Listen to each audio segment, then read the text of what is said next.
हे all welcome everyone, स्वागत है आप सभी का अप्रैल महीने के मंथली करंट अफेयर्स के सेशन 1 में।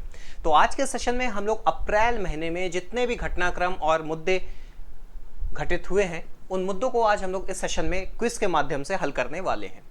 इस सेशन में मैंने बहुत इंपॉर्टेंट क्वेश्चन इंक्लूड किए हैं जो आपको आपके आगामी परीक्षाओं में हूबहू देखने को मिल सकते हैं। तो सेशन में शुरू से लेकर अंत तक जरूर बने रहिए और सेशन में जितने भी प्रश्न हैं इन प्रश्नों को इसी सेशन के साथ याद करते हुए चलिए, जो आपको जाहिर सी बात है आने वाले एग्जाम से बहुत ही फायदेमंद प्रूफ होंगे। ठीक है, तो ज्यादा देर ना करते हुए बढ़ते हैं अपने पहले प्रश्न की ओर। पहला प्रश्न आप लोग की स्क्रीन पर, निम्नलिखित में से किसने 13वें यूरोपियन गर्ल्स मैथमेटिकल ओलंपियाड 2024 में रजत पदक जीता? तो हाल ही में गुंजन अग्रवाल और संजना फिलोचाको ने 13वें यूरोपियन गर्ल्स मैथमेटिकल ओलंपियाड 2024 में रजत पदक जीता। तो आपका ऑप्शन नंबर सी बिल्कुल सही जवाब होने वाला है। ठीक है, ऑप्शन नंबर सी आपका बिल्कुल सही जवाब होगा। भारतीय टीम ने 11 से 17 अप्रैल 2024 तक जॉर्जिया में आयोजित 13वें यूरोपियन गर्ल्स मैथमेटिकल ओलंपियाड 2024 में 2 रजत और 2 कांस्य पदक हासिल किए हैं। गुड़गांव की गुंजन अग्रवाल और तिरुवनंतपुरम की संजना फिलोचाको ने रजत पदक जीते हैं, जबकि हिसार की लॉरिसा और पुणे की साई पाटिल ने कांस्य पदक जीते हैं। ठीक है, बढ़ते हैं प्रश्न संख्या 2 पर। क्वेश्चन नंबर सेकंड, किस सरकार ने युवाओं को धूम्रपान शुरू करने से रोकने के लिए अप्रैल 2024 में एक ऐतिहासिक धूम्रपान प्रतिबंध का प्रस्ताव रखा है? तो हाल ही में दोस्तों ब्रिटिश सरकार ने युवाओं को धूम्रपान शुरू करने से रोकने के लिए अप्रैल 2024 में एक ऐतिहासिक धूम्रपान प्रतिबंध का प्रस्ताव रखा है, जिसका उद्देश्य 1 जनवरी 2009 के बाद जन्मे व्यक्तियों को तंबाकू उत्पाद बेचना अवैध बनाना है। ठीक है, तो ऑप्शन नंबर सी आपका बिल्कुल सही जवाब हो जाएगा। बढ़ते हैं अगले प्रश्न की ओर। क्वेश्चन नंबर थर्ड, एशियाई कुश्ती चैंपियनशिप 2024 किस शहर में आयोजित की गई थी? तो एशियन कुश्ती चैंपियनशिप 2024 बिश्केक किर्गिस्तान में आयोजित की गई थी। तो ऑप्शन नंबर बी आपका बिल्कुल सही जवाब होने वाला है। भारतीय पहलवान अंजू और हर्षिता ने किर्गिस्तान के बिश्केक में एशियाई कुश्ती चैंपियनशिप 2024 में रजत पदक जीते हैं। ठीक है, बढ़ते हैं प्रश्न संख्या 4 की ओर। नेक्स्ट वन, हाल ही में इजराइल पर ईरान के हालिया हमले का कारण क्या है? तो बहुत ही आईआर से संबंधित बहुत ही गरमाया हुआ मुद्दा। तो हाल ही में इजराइल पर ईरान का हालिया हमला किया गया, उसका कारण क्या है? उसका कारण दमिश्क में ईरानी वाणिज्य दूतावास पर इजरायली हमला है। तो ऑप्शन नंबर ए आपका बिल्कुल सही जवाब है। हाल ही में 13 अप्रैल 2024 को ईरान ने 300 से अधिक ड्रोन और मिसाइलों को तैनात करके इजराइल पर एक अभूतपूर्व हमला किया है। यह हमला 1 अप्रैल को सीरिया के दमिश्क में एक ईरानी राजनयिक परिसर पर इजरायली हमले के प्रतिशोध में था। ठीक है, तो इस प्रश्न का सही जवाब आपका ऑप्शन नंबर ए होगा। बढ़ते हैं अगले प्रश्न की ओर। ईवीएम के संदर्भ में वीवीपीएटी का मतलब क्या है? तो दोस्तों हाल ही में चुनाव आने वाला है। ठीक है, और ईवीएम के संदर्भ में वीवीपीएटी का मतलब voter verified paper audit roll है, यानी कि ऑप्शन नंबर सी आपका बिल्कुल सही जवाब हो जाएगा। बढ़ते हैं अगले प्रश्न की ओर। क्वेश्चन नंबर 6, भारत और उज्बेकिस्तान के बीच किस संयुक्त सैन्य अभ्यास का 5वां संस्करण 15 अप्रैल से 28 अप्रैल 2024 तक उज्बेकिस्तान के टर्मेज जिले में आयोजित हुआ? ठीक है, तो भारत और उज्बेकिस्तान के मध्य बहुत ही इंपॉर्टेंट एक संयुक्त सैन्य अभ्यास होता है जिसका नाम है डस्टलिक। ठीक है, तो डस्टलिक संयुक्त सैन्य अभ्यास भारत और उज्बेकिस्तान के बीच 15 अप्रैल से 28 अप्रैल तक उज्बेकिस्तान में आयोजित किया गया। ठीक है, यहाँ संयुक्त सैन्य अभ्यास का 5वां संस्करण था जो इस बार उज्बेकिस्तान के टर्मेज जिले में होगा। ठीक है, बढ़ते हैं अगले प्रश्न की ओर। क्वेश्चन नंबर 7, विश्व होम्योपैथी दिवस प्रतिवर्ष कब मनाया जाता है? तो दोस्तों प्रत्येक वर्ष 10 अप्रैल को, कब? 10 अप्रैल को होम्योपैथी के संस्थापक डॉक्टर सैमुअल हैनीमैन की जयंती के उपलक्ष्य में विश्व होम्योपैथिक दिवस मनाया जाता है। तो ऑप्शन नंबर बी आपका बिल्कुल सही जवाब होगा। 9 अप्रैल 2024 को आयरलैंड के सबसे युवा प्रधानमंत्री कौन बने? तो हाल ही में साइमन हैरिस, कौन? साइमन हैरिस 9 अप्रैल 2024 को आयरलैंड के सबसे युवा प्रधानमंत्री बने हैं। तो ऑप्शन नंबर बी आपका बिल्कुल सही जवाब हो जाएगा। अदानी ग्रीन एनर्जी लिमिटेड द्वारा विश्व का सबसे बड़ा बिजली संयंत्र कहाँ विकसित किया जा रहा है? तो दोस्तों गुजरात के खावड़ा डिस्ट्रिक्ट में। कहाँ? गुजरात के खावड़ा में अदानी ग्रीन एनर्जी द्वारा विश्व का सबसे बड़ा बिजली संयंत्र विकसित किया जा रहा है।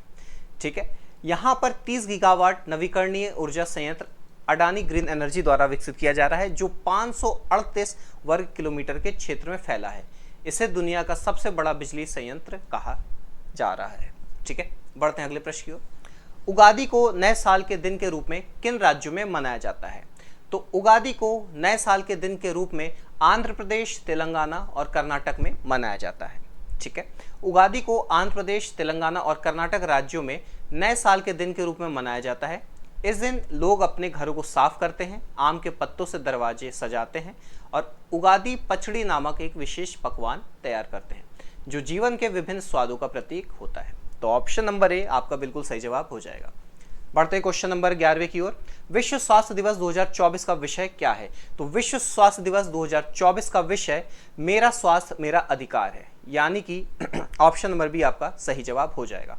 1948 में विश्व स्वास्थ्य सभा ने 1950 से प्रत्येक वर्ष 7 अप्रैल को विश्व स्वास्थ्य दिवस के रूप में मनाने का निर्णय लिया और इस बार के विश्व स्वास्थ्य दिवस की थीम मेरा स्वास्थ्य और मेरा अधिकार है। तो ऑप्शन नंबर बी आपका राइट आंसर होगा। बढ़ते हैं अगले प्रश्न की ओर। पेरिस में 2024 ग्रीष्मकालीन ओलंपिक में जूरी सदस्य के रूप में सेवा करने वाली भारत की पहली महिला के रूप में इतिहास रचने के लिए कौन तैयार है? तो बहुत ही गौरवान्वित पल होगा ये भारत के लिए।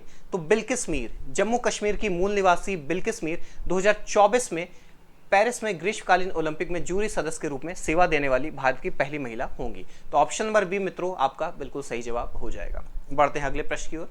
क्वेश्चन नंबर 13, रेपो रेट क्या है? ठीक है, तो रेपो रेट के बारे में प्रश्न आपसे पूछा जा रहा है, बहुत ही बार आपको पिछले एग्जाम्स में देखने को मिल जाएगा, पीवाईक्यूज में। तो रेपो रेट वहां दर है जिस पर बैंक आरबीआई से उधार लेते हैं। ठीक है, वहां दर जिस पर बैंक आरबीआई से उधार लेते हैं। तो ऑप्शन नंबर सी आपका बिल्कुल सही जवाब हो जाएगा। रेपो रेट वहां दर है जिस पर बैंक अल्पकालिक तरलता अंतराल को संबोधित करने के लिए आरबीआई से धन उधार लेते हैं। आरबीआई की मौद्रिक समिति ने 5 अप्रैल 2024 को लगातार 7वीं बैठक के लिए प्रमुख रेपो रेट को 6.7% पर बरकरार रखा है। तो ऑप्शन नंबर सी आपका राइट आंसर हो जाएगा। बढ़ते हैं क्वेश्चन नंबर 14 की ओर। चंद्रमा और अन्य खगोल पिंडों के लिए प्रस्तावित मानक समय का नाम क्या है? तो चंद्रमा और अन्य खगोल पिंडों के लिए प्रस्तावित मानक समय का नाम समन्वित चंद्र समय यानी कि LTC है। तो ऑप्शन नंबर बी आपका सही जवाब हो जाएगा। यह निर्देश white house office of science and technology policy के प्रमुख की ओर से आया है, जिसमें नासा को LTC के लिए 2026 के अंत तक एक योजना विकसित करने का निर्देश दिया गया है। ठीक है, बढ़ते हैं अगले प्रश्न की ओर। पृथ्वी आधारित घड़ी और चंद्रमा पर एक व्यक्ति के बीच औसत समय का अंतराल क्या होगा? तो पृथ्वी आधारित घड़ी और चंद्रमा पर एक व्यक्ति के बीच औसत समय का अंतराल 58.7 माइक्रोसेकंड की हानि होगी। ठीक है, तो ऑप्शन नंबर डी आपका सही जवाब होगा। LTC स्थापित करने के लिए चंद्र सतह पर परमाणु घड़ियों की तैनाती आवश्यक हो सकती है। ठीक है, ये ध्यान रखिएगा, 58.7 माइक्रोसेकंड पृथ्वी घड़ी खो देगी। तो ये इंपॉर्टेंट प्रश्न है। बढ़ते हैं अगले प्रश्न की ओर। कैंसर के लिए भारत की पहली घरेलू जीन थेरेपी का नाम क्या है?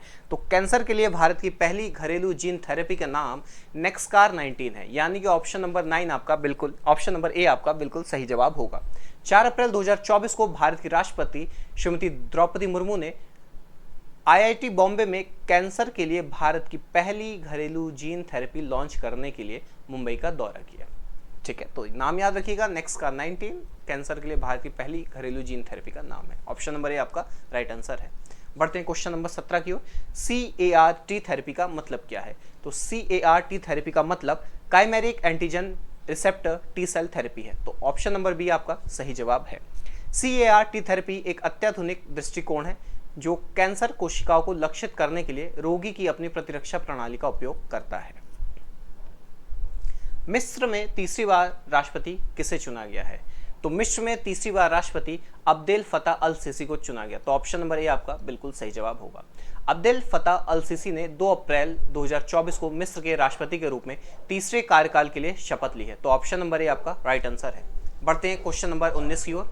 जैसलमेर जिले के पोखरण फील्ड फायरिंग रेंज में आयोजित भारतीय वायुसेना के सबसे बड़े अभ्यास का नाम क्या है? तो इस अभ्यास का नाम ऑपरेशन गगन शक्ति है। ठीक है, यानी कि गगन शक्ति अभ्यास है। भारतीय वायुसेना 1 अप्रैल 2024 से 10 अप्रैल 2024 तक जैसलमेर जिले के पोखरण फील्ड फायरिंग रेंज में अपना सबसे बड़ा अभ्यास गगन शक्ति आयोजित कर रही है। ऑप्शन नंबर सी आपका राइट आंसर होगा। बढ़ते हैं अगले प्रश्न की ओर। भारत और श्रीलंका के बीच पाक जल डमरू में स्थित विवादित द्वीप का नाम क्या है? तो हाल ही में चर्चित मुद्दा रहा है, तो इसका right answer option number B Katchatheevu द्वीप है। ठीक है, कच्चाथीवू द्वीप भारत और श्रीलंका के बीच पाक जल डमरू मध्य के में स्थित एक विवादित क्षेत्र है। ठीक है, तो ऑप्शन नंबर बी आपका सही जवाब हो जाएगा। बढ़ते हैं क्वेश्चन नंबर 21 की ओर। किस आयोग की सिफारिशों के कारण भारतीय रिजर्व बैंक की स्थापना हुई है? ठीक है, तो Hilton Young Commission, option number C Hilton Young Commission की सिफारिश पर आरबीआई की स्थापना की गई थी। बढ़ते हैं सेशन के अंतिम प्रश्न की ओर। 30 मार्च 2024 को किन पूर्व प्रधानमंत्री को मरणोपरांत भारत रत्न से सम्मानित किया गया है? मोस्ट इंपॉर्टेंट क्वेश्चन है ये, आपको एग्जाम में देखने को जरूर मिलेगा। तो मित्रों, चौधरी चरण सिंह और पीवी नरसिम्हा राव, ठीक है, और इनके साथ चौधरी चरण सिंह और पीवी नरसिम्हा राव के साथ बिहार के पूर्व मुख्यमंत्री कर्पूरी ठाकुर और प्रख्यात वैज्ञानिक एम.एस. स्वामीनाथन को भी मरणोपरांत भारत रत्न 30 मार्च 2024 को राष्ट्रपति द्रौपदी मुर्मू द्वारा राष्ट्रपति भवन में दिया गया है। ठीक है, तो इस सवाल का सही जवाब का ऑप्शन नंबर सी होगा। नाम याद रखिएगा, चौधरी चरण सिंह, पीवी नरसिम्हा राव, बिहार के पूर्व मुख्यमंत्री कर्पूरी ठाकुर और प्रख्यात वैज्ञानिक एम.एस. स्वामीनाथन को इस बार भारत रत्न मरणोपरांत दिया गया है। ठीक है, तो आज के सेशन में इतना ही। उम्मीद करता हूँ सेशन आपको अच्छा लगा होगा, समझ में आया होगा और ये प्रश्न आपको इसी सेशन के साथ याद भी हो गए होंगे। मिलते हैं आप लोग के साथ अन्य सेशन में। टिल देन, जय हिंद, बाय बाय।